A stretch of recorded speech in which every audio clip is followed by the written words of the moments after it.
Animal Land by John Hauge. Chapter 6, Reign of the Camels.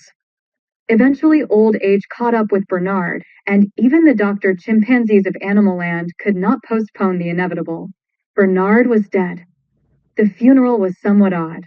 Not many animals actually died within the boundaries of Animal Land, except during a time of war. Of those, no animal could recall any of the war casualties being an acting leader of Animal Land. The founding animals never intended the position as a position for life. All the animals paid tribute to the animal that had changed life on the prairie so much. Dominic suggested that Everett and he jointly act as leader of Animal Land through the rest of Bernard's term. None of the animals opposed this. Ronald looked at the faces of all of the assembled animals. Bernard had impacted many lives.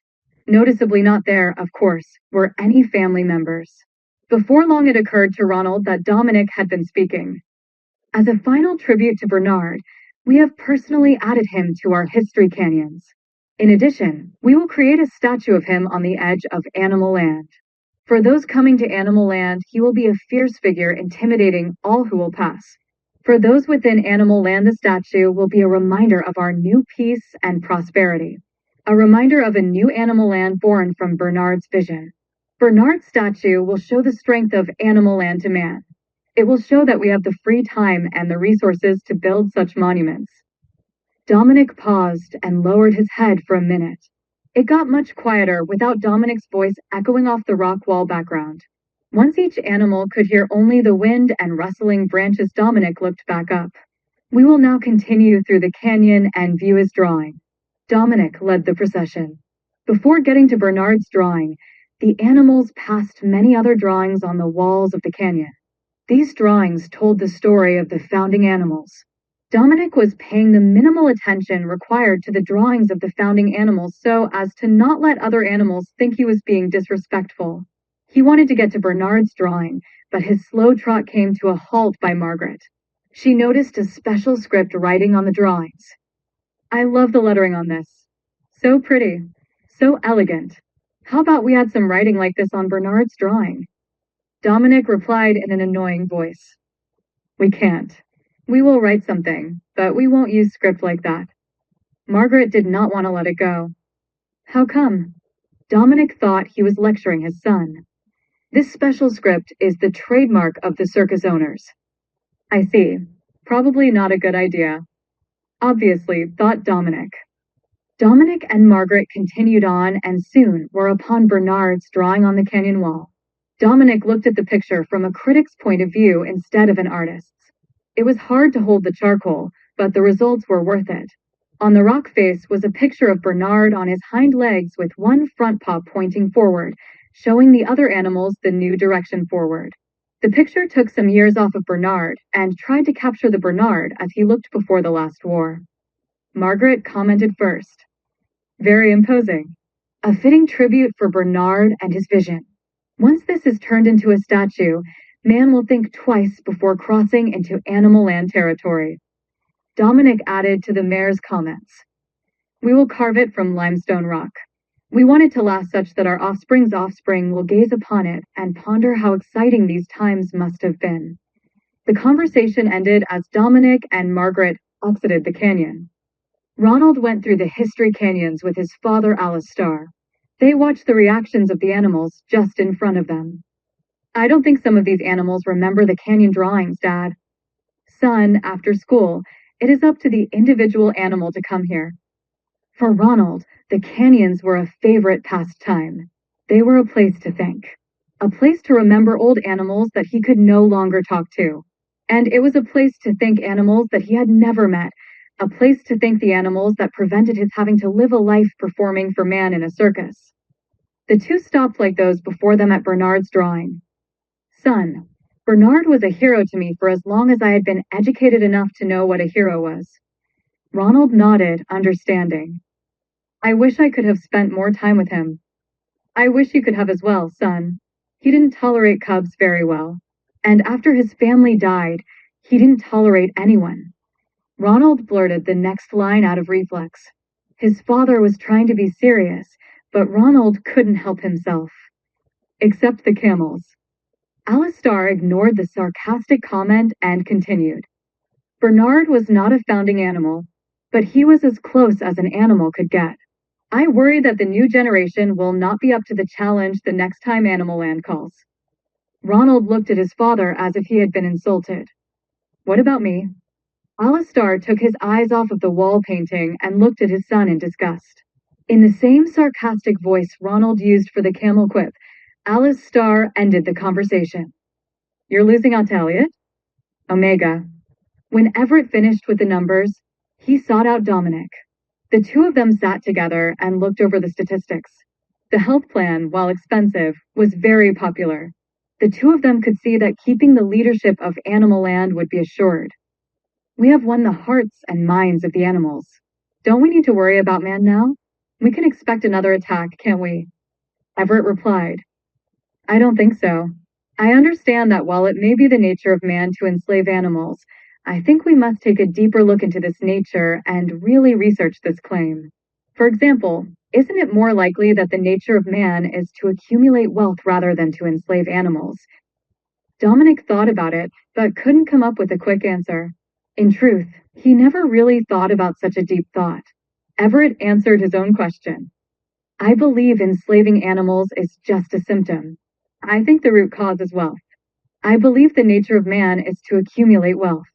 I believe it is this desire for wealth that motivates man to try and enslave animals. Dominic thought that this seemed reasonable enough, as having wealth seemed more desirable than not having wealth, even for an animal. Maybe. We animals all like wealth. Everett was happy that Dominic agreed. I think enslaving animals is a way for man to gain wealth. Therefore, if I can devise a way for man to gain wealth without attacking us, would not Animal Land be better off? We would. But how? We are forbidden to negotiate with man, and even if we could negotiate, could we trust man? I have already talked to man. I have made a treaty with man. Animal Land will supply man with water from the dam, and man will exploit animals in other lands that are not contributing towards man's wealth. What? When? How did you do this? I learned man's words. I've always seen negotiation as the way forward.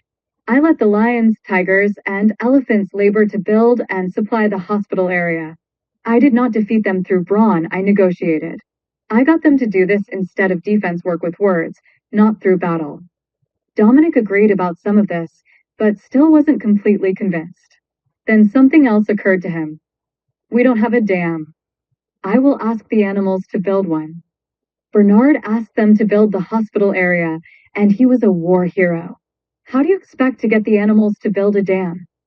Everett didn't take offense to Dominic's question. In fact, with a look of pride, he replied, I know. I wrote the words that Bernard used to get the animals to build the hospital area. I will talk them into the dam, and I will talk man into a permanent peace. Peace? We can't have a permanent peace with man. We could possibly build a dam, but not build such a peace, as the lions never wanted to kill us like man. I believe Animal Land needs to try something different. Bernard saw that. Negotiation is the future. I am confident that it represents the best way to preserve Animal Land. Dominic was having a hard time believing Everett's proposition, but Everett was known as the smartest animal in all of Animal Land. Everett couldn't be wrong. How can we be sure that this can work? Everett was a bit worried that Dominic wasn't getting it. But this fear subsided when Dominic didn't wait for an answer, but rather answered it for him by asking another question. What did man say? Man was open to the idea of free water. Man said that they can also turn that water into light energy after the dam is built. The stuff that turns the lights on under the big tents in the circus? Right. I told man that I will get the animals to build a dam to supply water not only for all animals, but also to sell the water to man. The profit of the water will pay for the hospital area. The light energy machines that man will add after the dam is built will give man so much wealth that man will never want to enslave us again. No more circuses? We have man's promise of this. Yes, I have man's promise of no more plans to restart more circuses. I have man's pledge to not attack as long as I can get the animals to build this dam. Dominic thought about this. It seemed to make sense, But how could he and Everett trust man when all the animal leaders before them could not? So, we don't need to rebuild our defenses? No, I will continue to allow the rebuilding of defenses for those who feel they must. But I alone will be the one truly rebuilding our defenses. I will do it a bit differently than in the past. I will rebuild our defenses with words and intellect, and it will last forever. This set Dominic's mind at ease. Once again, Everett, you've saved us from the tyranny of man. We will plan a rally to get all of the animals behind this. Looks like we have a new project to take on. As Dominic scurried off, Everett thought to himself, what would Dominic do when there were no projects left? Everett went back to his work. He had another meeting with man to get ready for. He had to rehearse his arguments. Omega. Ronald climbed the hill to see Everett. Everett was supposed to be doing the statistics for the hospital area and give a report. Everett was the best among the animals in Animal Land when it came to numbers. He didn't have the cunning warrior instinct as a lion or tiger, but he was nonetheless respected for his academic insight and wisdom. A skeptical Ronald was waiting for the numbers to see if he was wrong about Bernard's program. As he approached, he thought he heard the words of man.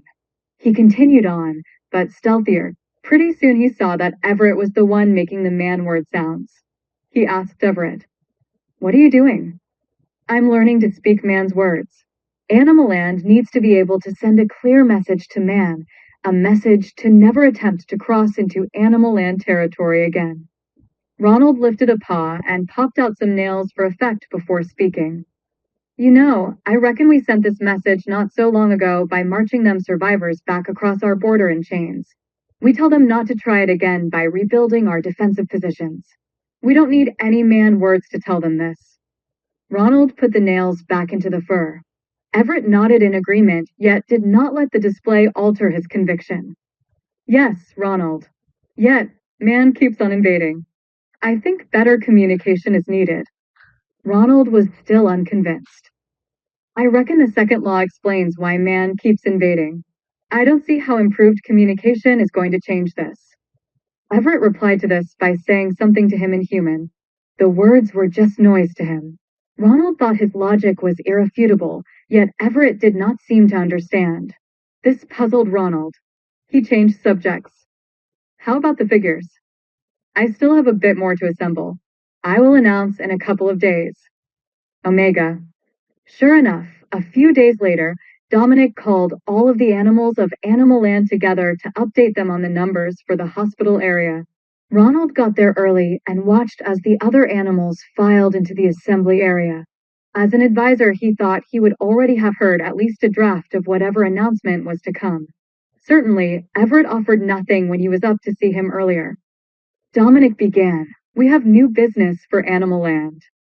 The animals quieted down to listen. Bernard's vision. Healthcare for all animals was just the beginning. In his vision of an Animal Land paradise, there was no hunger and no drought. From the top of the bluff overlooking Animal Land, he had a vision. If you and I looked down on Animal Land from the top of the bluff, what would we see? Would we see a river? Would we see a creek? Would we see just muddy ditch teeming with hyenas and vultures? This is probably what all of us have seen at one point in time. But not our Bernard. Bernard saw something different. Something larger. He saw a lake with ample water for all of us. Water for your plants, Charles. Water for the lion and tiger cubs. With a lake, even during the hot months, there will be plenty of water. Healthcare for all animals was just the beginning of Bernard's vision. With our healthy animals, we are now ready to take on the building of a new dam. Dominic paused. The animals looked at each other. Some didn't know what a dam was. Yet, they were excited about a new project. Those animals that knew what a dam was knew what folly it was to propose such a venture. Dominic continued, "Yes, we have a next step. It will be a big step. We will begin a new project. Water for all animals." While the magnitude of the proposed action was registering in the minds of those present, Everett brought the talk back to earth. "I have finished the budget for the proposed dam. I have calculated that animal labor productivity is going down. To do this grand project, I have determined that more animals than just the ablest ones will be needed. The dam will use far more animal labor than the hospital area." Ronald wasn't sure what he was hearing. He asked Everett for clarification. Are you saying that this here healthcare system is not putting more animals to work? Everett responded, not exactly. The data I have calculated seems to show that the number of sick animals has risen steadily every month, and the recuperation time has been found to be longer than originally thought. Ronald summarized what he thought he heard. So, you are saying that more animals are recuperating at the hospital area rather than on the job rebuilding our defenses? Everett didn't like Ronald's summarization. No, I don't have data to support the assertion that there are more animals recuperating than working on defense. Dominic stepped in to make sure the last point on the healthcare program update was a positive one. We do have data that shows that the hospital area project is very popular and animals are healthier. In fact, we are very fortunate to have this project in place. The hospital area has headed off a great medical disaster. Dominic paused. He had all the animals' attention. He then made his point. Who would be working on defenses today if we did not have this hospital area treating all the illness that has befallen Animal Land? Dominic paused again and looked at a few faces. He nodded to each and then continued. Yes, indeed. We are very fortunate. Dominic's proclamation of being fortunate made Everett grin on the inside. Everett wanted to move on, so he continued. I can see us doing one or the other, but I don't see how the strongest animals can do both rebuilding defenses and building the dam. There was a pause to let everyone think about the dilemma. Dominic broke the silence. We should all know that the new dam will make animals healthier. With a certain water supply, we can avoid the illness caused by drought. We will avoid losing some of the weaker animals due to drought as well. We will reduce the recuperation time with the new dam and thus bring the full value of the hospital area to Animal Land.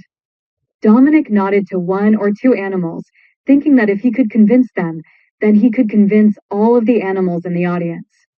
If we all agree, we soon shall see that this dam will be the key project towards achieving the animal society that the founding animals wanted. There was some cheering, but it was muffled. The animals in the audience liked the notion of plenty of water, but not the notion of more work. Dominic concluded, we can have plenty of water for all animals if the ordinary and average animals are willing to contribute more. Ronald looked around. No replies from the audience.